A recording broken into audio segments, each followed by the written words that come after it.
Hello, everybody. This is the Chocolate News Podcast. I'm your co-host, John Alexander Reese. And I'm your co-host, Andrea Carter. And if you did not know, the Cincinnati Herald has been around since 1955 and is the leading African American owned newspaper in the greater Cincinnati area and northern Kentucky area.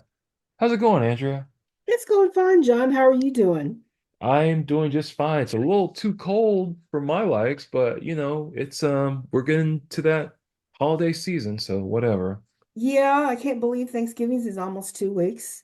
Oh my Um, God. I'm I'm I'm still reeling from what happened with the general election. I've been Yeah, having a number of interesting conversations yeah. with friends I'll say that locally and too. abroad, Yeah.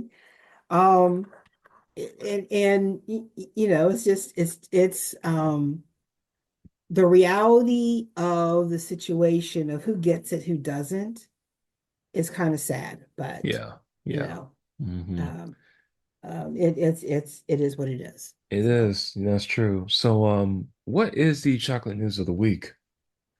oh, well, I'm going to start off with two losses to the community. First off, Judith Jamison. Um, she died. She was 81. She was an internationally acclaimed dancer, and she not only was a dancer with the Alvin Ailey Dance Troupe, but she was also the artistic director. And when she was brought on board to be artistic director, she saved the organization and elevated its already prominence in the world, but made it more um, help keep it to its roots, but also bring on more contemporary choreographers to elevate their dance inventory, so to speak. Alvin Right. Ailey American Dance Theater is actually the official name of the organization, and she ran it for 16 years. She came to Cincinnati several times with the company to perform, Oh, okay. and she was known.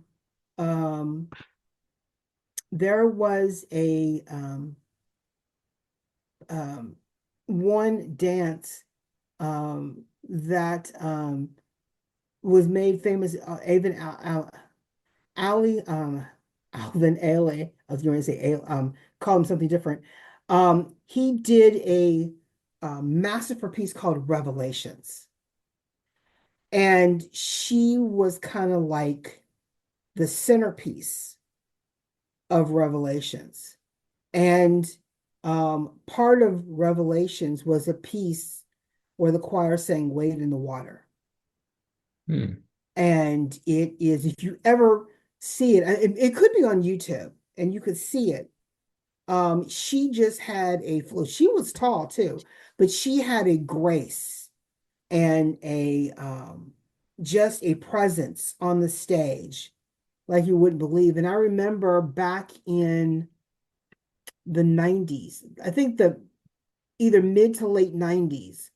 I was here in Cincinnati, and they Alvin Ailey came to the Taft Theater and saw Alvin Ailey dancers. They were beautiful, they were wonderful. They had one final piece, and she came out in that piece dancing with the dancers.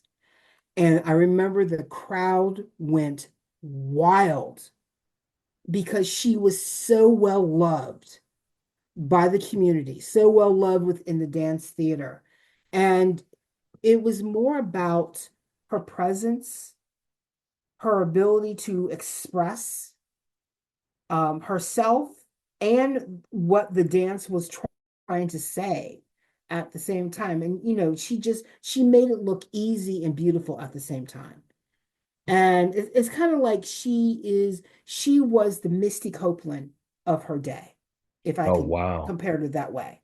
Okay. Um, and I mean, and Misty is in her own right the creme de la creme of the American ballet.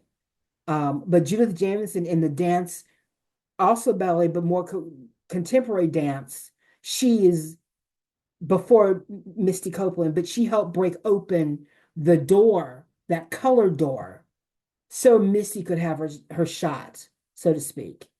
Um, because I remember I went to a friend's when I lived in Trenton, New Jersey, and I went to a Friends of Alvin Ailey meeting once. Another friend took me when she was the reporter covering arts for a newspaper. I got to go to one of their meetings, their friends' meetings, and they were about um, Alvin Ailey represented what dance was in America because they saw more of Alvin Ailey dancers than they did of any other American dance troupe. Hmm. So they were the symbol of American dance. Now they've seen other people, but I mean, they have a high esteem for Alvin Ailey and what they stood for. Um, and she Julie Jameson was just an incredible person. So I'm just sorry to see her go. And if anybody wants to know what she was like, go on YouTube, Google, search for Judith Jamison and see what she could do. Um, I'm sort of sorry to see her go, but she was wonderful. The other news is kind of if you did the only way you know Tony Todd, another person who just died. He was known for his role as Candyman, the horror Yep. film Candyman. Now, I'm going to admit I never watched Candyman because What? I got to a point Classic. when I was younger. Yeah, I know it's a classic. It let's just say that as a in my teen years to early college, I was a horror film fan. And then I got to a point where I can't do it anymore. I can't watch it. So I saw bits and pieces of Candyman, but I Hmm. never really saw all of Candyman.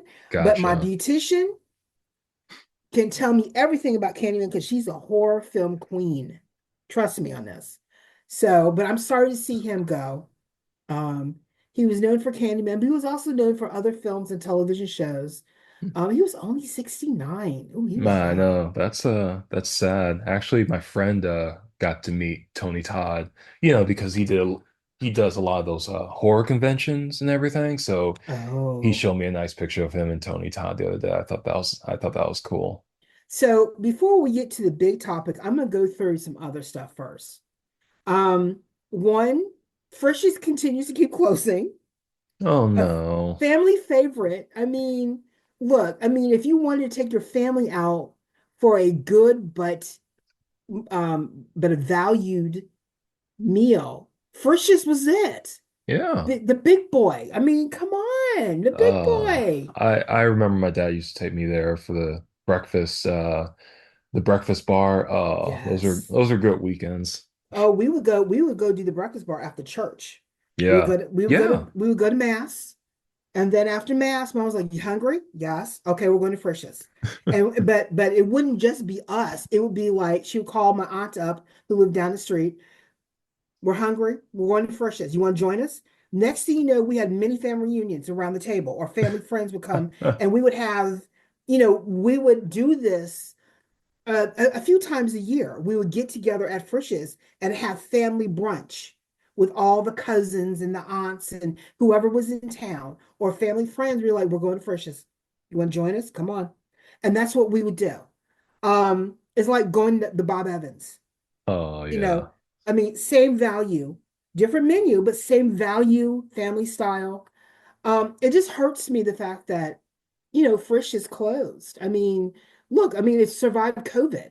Come I on. know, right? Um, but I have to mention that Alex Coolidge with the Cincinnati Enquirer broke a story earlier today where it seems the company that bought Frisch's, um, they also own the original hot chicken franchise or restaurant out of Atlanta.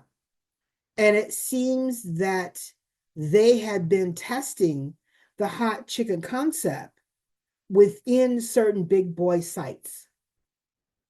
And even though they weren't legally there, it was kind of like they were running ghost kitchens in Frisch's. So you could order the original hot chicken and get it delivered or pick up at the Frisch's restaurants. And that could be part of the reason why they got evicted. Oh, Because they weren't doing it at all the sites, but they were they were doing it. So I think it was in violation of the lease. oh, that's a shame. And you know, and the original hot chicken does not have any sites here in Ohio, but I Right. think through Frisch's, they were probably about to test it to see if it's going to be accepted. And they're probably going to do kind of like Taco Bell chicken, Kentucky Fried Chicken concept. Yeah, yeah, I, yeah. I I bet you that's what they were leading up to, but had not Oh, renegotiated their leases yet to do it. gotcha. So they got caught, and now they are shut down, so to speak. And it's kind of Oh, sad that a Cincinnati icon, now that icon sits in a lot behind a chain link fence, kind of like the big boys in jail, I so to speak. know. I saw that Big boys picture. in jail. Big boys in jail. Oh So God. it's going to be interesting to see what happens. I bet you some of those big boys are going to end up in a museum someplace. Oh yeah. Or You know, or or at least like they're gonna be like in they're gonna go for auction or be on eBay. I'm sorry, eBay for like a lot of money. oh yeah, because they're an icon. Come Yeah. on. Mm-hmm. It's kind of sad. It's Yeah. always sad when something of your childhood shuts down. But if you don't roll with the times, you're not going to survive. Yeah. But at the same time, you don't violate your lease. Yeah. You don't fix what's not broken. Yeah. If they're trying to improve, they should have said, "Hey, look, we're going to try a new concept. We want to do this. Do you mind?" But Yeah. you And can only get over so far. I know. And now, people are being laid off right before Thanksgiving and Christmas. I'm just I like, know. so And sad. some of them are not even given a warning. They're like, they come into work and they're like, we're done. What? It's Yeah. kind of sad. It's just sad. Yeah. Um, but it also a very interesting thing happened. The mayor of Cincinnati, Aftab Herval, gave his State of the City address yesterday, and I happened to go, and I got to hear it. There were a number of people that I wanted to see and talk to. So, when you're all in one spot, you go and um, grab, those quick conversations with people. Yeah. And so I saw our new judge, Virginia Talent. She was there. I got to wish her congratulations. Okay. And so, she's going to be leaving her job soon as assistant city manager and be sworn in January as a municipal judge. Um, and I saw the city manager, vice mayor, Mika Owens, Scotty Johnson, Okay. just a number of council members. So Iris Rowley, in fact, I sat next to Iris Rowley and one of the assistant police chiefs where I ended up sitting. That's who I was sitting between, Iris Rowley and the assistant police chief. Um, and there were a number of other people there from the community, local leaders. It wasn't, there was not a huge turnout. Really? Well, I would say it was a big turnout, but it wasn't as it was a nice reception afterwards where they had Cincinnati favorites. You could have Skyline or Gray Skylines, Grippos, La Rosas, and Davis's cookies. Were Mm. the That was the reception filled up, and so I got to fill my pockets with Grippos, um, the crackers and everything. But anyway, but Aftab, the mayor, I should say, give him respect. He talked about a number of topics that talked about community outreach, the economy of the city, affordable housing. He talked about the gun violence, working with the youth. Um, he said that regarding youth violence or youth crime, it's down in the city, but we're still feeling the impact of their actions. Um, we have to get a hand on that. He did say that where we started sending out teams for calls of the mental health calls, Right. they have been very successful. And so the interaction of police with mental health people is down because we have these teams going out instead and working with the police to handle these situations, and it's serving the city well. So we're not having those incidents that we used to have, where people would be confronted by police and they didn't know how to handle the situations. And so that is working well. Um, he he basically he asked for peace. He said that the city's progressing. We're, trying to elevate the progress of the city while dealing with lingering issues and topics and equity. He talked about the work that was done down at Government Square dealing with the students. He talked about the new zoning changes that a lot of people were upset about, and the impact of that's going to be the sale of the Southern Railway and how that's going to impact the city in terms of capital improvements going along. He also, at the beginning of his speech, there was a protester, um, one young man who was by himself. In fact, when I was going in, I saw someone holding up a sign, but because it was getting dusk, I couldn't read what it said. Um, and so this guy came in and said, right when Aftab was started speaking, he said, "Why'd you lie to us? Why, you lied to us. Why did you let this happen?" And basically, he was complaining about the appointment of the new council member, Kevin Nolan, that was done by Mika Owens. Mm. And, because there were a number of people in the community felt that, you know, there's only one Black man on city council. If you're going to represent the city, have a clear representation of everyone who's in the city. And Oh, okay. because if you think about it, we have several white men, we have several white women, several Black women. We did have two Black men. Now we have one. That's Right. Scotty Johnson.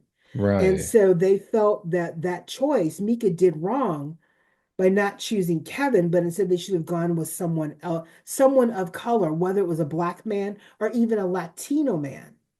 Someone of color should have filled that spot instead of Kevin Nolan. At least Mm. that is what this protester felt. And, but Kevin Nolan has close ties to the Is it city. is it Kevin or Evan?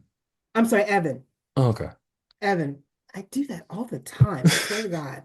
He looks like a Kevin to me. I'm He looks sorry. like a Kevin. He looks like a Kevin, but his name is Evan, Evan Yeah. Nolan. Gotcha. Um, but Evan has an impressive background.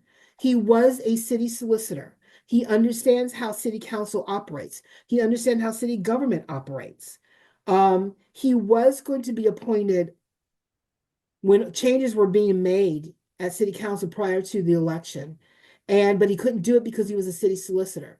So he had to leave the city and take a different job so he could be appointed or run for city council. He didn't run in the last election because there was only 12 people running.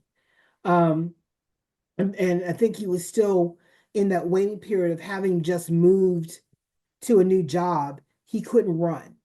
So, but he was, behind the scenes working with the Democratic Party. He was the treasurer on the mayor's campaign. He's very good friends with the mayor. And so Mika decided to go with him. Though I do know for a fact a number of people who are qualified also got phone calls about would you consider? But Mm. Mika had the final say, even though in the past, even though one person had the final say, council members were consulted to see if this person would work well with their dynamic before they were appointed. Gotcha. But that did not happen this time. But anyway, so there was that. That was the only surprising thing that happened at the State of the City address. But overall, it was a very good address, and I thought the the tail end of his address was spoke of the political winds that are blowing in the country. And basically, he said, we are going to protect our community. And he said, we're going to work hard of making sure that everyone is safe, everyone is protected, and that, we're just going to keep moving forward. And he had a strong finish for it. So it was very well done. So Yeah. congratulations to him. Yeah, definitely. So the other news of chocolate news is okay, Trump won. He did. And he's no longer going to be 45, he's going to be 47. Which is a shame. And I've heard, well, the Democrats didn't do this, and there's finger pointing and everything else. And basically, I've heard, I even had to take a moratorium on listening to the news. And you know how much of a news junkie I am. Yeah. But when I say enough, it was enough. But I did hear some clear facts. One, Kamala Harris hit all of her marks and either met the marks that Biden met in 2020 or exceeded them. Her highest vote getters voting for Kamala, of course, 91% were Black women. Second highest vote getters were white Jewish women. Third highest were Black men at 85%. Then it was, because I said this wrong and I messed it up, but the first highest voter for Kamala were Latino women. Then it was Jewish men in that category. Hmm. Um, then there were other immigrants, or other, I shouldn't say immigrants, other people of other cultures of who are American citizens voted for Kamala in smaller percentages. The Muslim community, most of them voted for Kamala because they're on the side of democracy. Right. And that was the number one issue for Black women, was not economics, was not reproductive rights. It was democracy, because we can't thrive unless we have a valid democracy in place. Um, Majority of white women voted for Trump. Majority of white men voted for Trump. Now, there were small percentages of Democrats of various cultures and colors voted for Trump, and or they stayed at home for one reason or another. Um, but what happened, why Trump won the popular vote, from what I understand, because he went on so many podcasts that were listened to by um, working men and women, young people. An extra 13 million came out and voted that normally don't vote. Well, you know what? I did think it was a mistake that she didn't even get on Joe Rogan, because say what you want about Joe Rogan, but the Joe Rogan podcast is like, I think, like the most popular podcast like Yes, going on. So she should have went on there. she should have. I think that was a big mistake. Or even if not her, Tim Walz. I think Tim Yes. Walz would have been fantastic on the Joe Rogan Oh yeah, podcast. he could have done 3 hours easily. Yeah. I think it was a mistake. That was a mistake, you know. And and Um, and, and I know she did go on another popular one. I think it was called what's that podcast called? Call Her Daddy, I think that's yes. what it is. And that is popular, but it just doesn't have the reach like Joe Rogan podcast does. Well, that reach was more women Oh yeah. than Yeah. men. Yeah. Joe Rogan would have helped her, not instead of hurting her. Yeah. But a number of podcasts, because there are a number of people who don't listen to traditional media too much anymore. Yeah. They're getting their news from the podcasts or newsletters, and podcasts are, you know, the new radio. Yeah. And she should have gotten on that. Should have done more innovative campaigning. That being said, Um, there is a number of comments made about why she won, why she didn't win. Um, I know Alex, what was his name? There's a man on CNN did a wonderful editorial about what happened during his show. And he talked about a painting that he saw in Atlanta airport. It was part of a local exhibit. And the painting is of a black woman leaning over an American flag with a needle and thread. And actually, he had put this picture of the painting on his ex, formerly Twitter, account, talking about what he said. And I've downloaded that picture. Is now the wallpaper on my cell phone because it's beautiful. Um, but it represents what Black women have done, have been doing for America. And the mayor who of Baltimore who was reelected, he also gave commentary about the work that Black women have done on behalf of America. And basically, both men said the exact same thing. We thank you for your service. We know you're tired. And we know that you will continue to strive to keep us on the straight and narrow because we know whatever you support is in the best interest of the country and our community. And the fact that people have not recognized that is a slap in the face.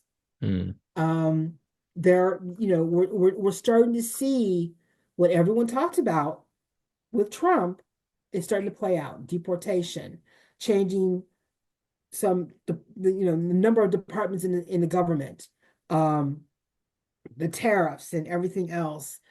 And but I think the biggest thing is there is talk of women holding a march here in Cincinnati. And yeah, again, number of phone calls that I've received from people about, I don't know who's organizing it, but a friend of mine I know has told me about it. And I've heard it from other people about this march and women choosing to wear either red or blue bracelets to let them know who you voted for and all that type of stuff, which at this point is ridiculous. Yeah, it's useless now. It's useless now. Um, It's too late. and basically it's they want to hold a women's march against what's about to happen. And on TikTok, it's all over TikTok, all over Instagram. Um, Well, where I did hear something interesting. There's something called the 4B movement where I'm trying to remember what my wife told me. Because it was a 4B movement and it started out like South Korea. It's a feminist movement. Uh so which means that basically women aren't going to they're not going to date, they're not going to get married to men, not going to have sex with men and not have children with men. I I don't oh know how that's wow. gonna. Yeah, that's a pretty strong statement. I don't know if that's gonna work out for them, Oh but wow. yeah, that's a pretty strong I want to say it's a little radical, but you know what? It's like Well, I'm not surprised because I was at an hmm, event over the weekend talking with several women, and one woman told me, she said her daughter told her husband, we will not have another child until after Trump's out of office yeah. because she can't guarantee her health, because she wants to be able to guarantee the survival of the child and herself. And she can't guarantee if she's going to get proper medical care with what's about to happen. So there's that. But the bigger slap in the face on TikTok, several women are upset that Black women are not willing right now to work with white women to find um, solutions to what's about to happen. Um, one woman said, you won't even march with us or walk with us. And one Black woman told this woman on TikTok, your You were supposed to stroll to the polls with us last week. That was your time to walk with us. It's too late now. Yeah. There is a simmering frustration is a clean word. Yeah. There is a simmering anger that many people chose to preserve their privilege than to preserve their democracy. And um, it is very upsetting because Black women have been guiding, leading, informing, helping for as long since slavery. We've been helping, doing, helping, demanding, forcing people to do right, even in the time of the harshest struggles. Hmm. Out of, I mean, think about this. Out of that, we have several Black organizations were created out of that struggle with the backbone led by Black women. The civil rights movement couldn't have been successful as it was without the support of Black women. Um, the Democratic Party, quiet as it's kept behind the scenes, is run by Black women. Yeah. They have straightened out, help organize, keep them on the straight and narrow, give them direction. Over, I mean, not everything has done, but they are there to help make sure everything is done correctly. The convention alone is done by Black women. Who else do you think would have come up with that roll call? Republican Party didn't do it. Look Yeah. how boring their roll call was. Our roll call was fantastic. Um, that's just to say that there is a bigger issue that I think white women have to come to grips with. How long are you going to continue to vote against your interests? How long are you going to listen to the guy in charge instead of listening to the women who are telling you the truth? But because the woman was not of your color, you didn't trust the messenger. Even her substitute messengers, you didn't believe them. So there is a disconnect in the late relationship of women right now. It's not being talked about. It's not being spoken about.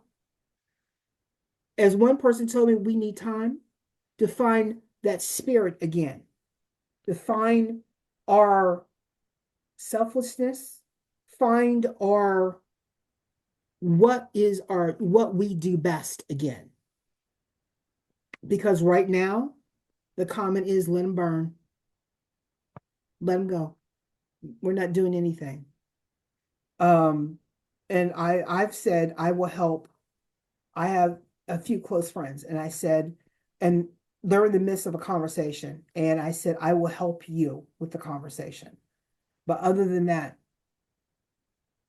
heavy it's going to take a lot for heavy lifting. Everyone's going to do their job. Everyone's going to function. We do what we do best. We continue on. Yeah. But that trust, that partnership, that if it was there, has been severely fractured. And with what's about to happen to white women and people in general who've never had to pivot before, like Black people know how to pivot, Yeah. Asian people, Black people, Latino people, we all know how to pivot. This ain't new for us. It ain't new. For them, I don't know. So I think that's the bigger lesson that's not being talked about um, is how we feel, what's going to happen next. Um, because there's some crap coming down. I mean, Department of Education. I mean, Head Start's in jeopardy.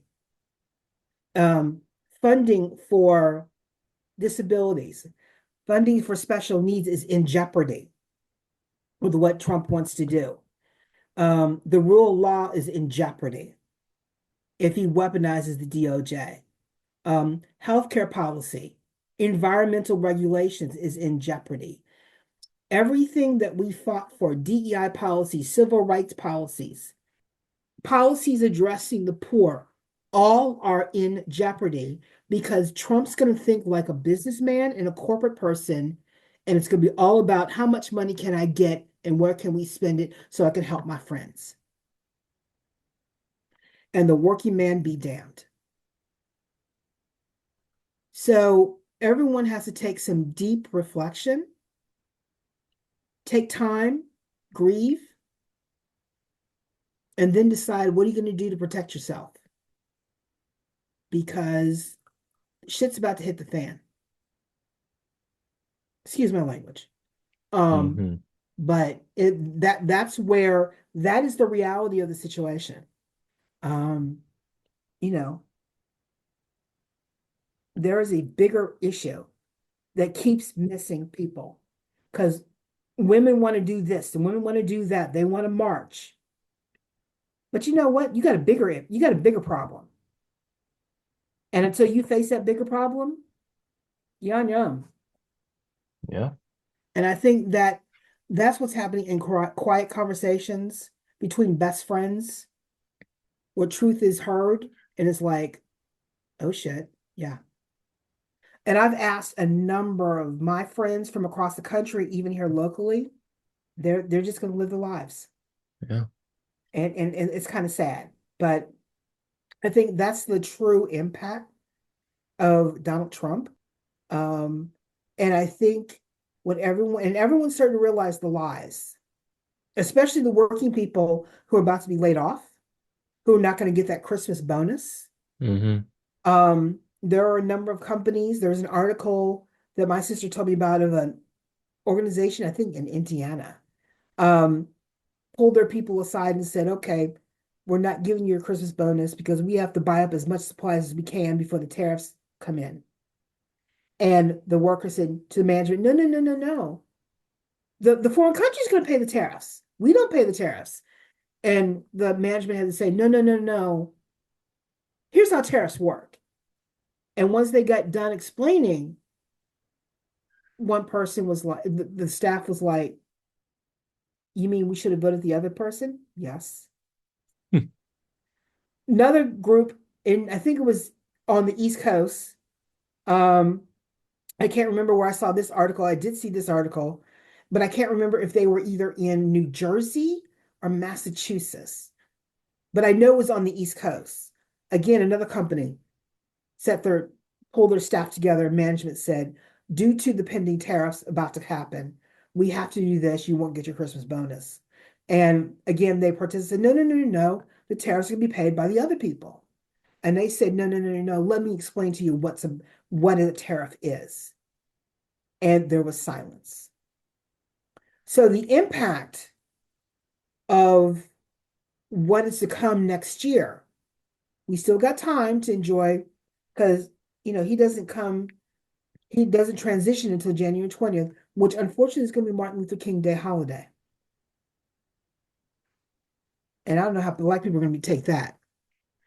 Um, that is another issue, but that's for another day. Yeah. But that is all the chocolate news for today. All right. Thank you, Andrea. And yep, that's it for today's show. I want to thank Andrea again for all the good chocolate news. Thanks, Andrea. You're welcome.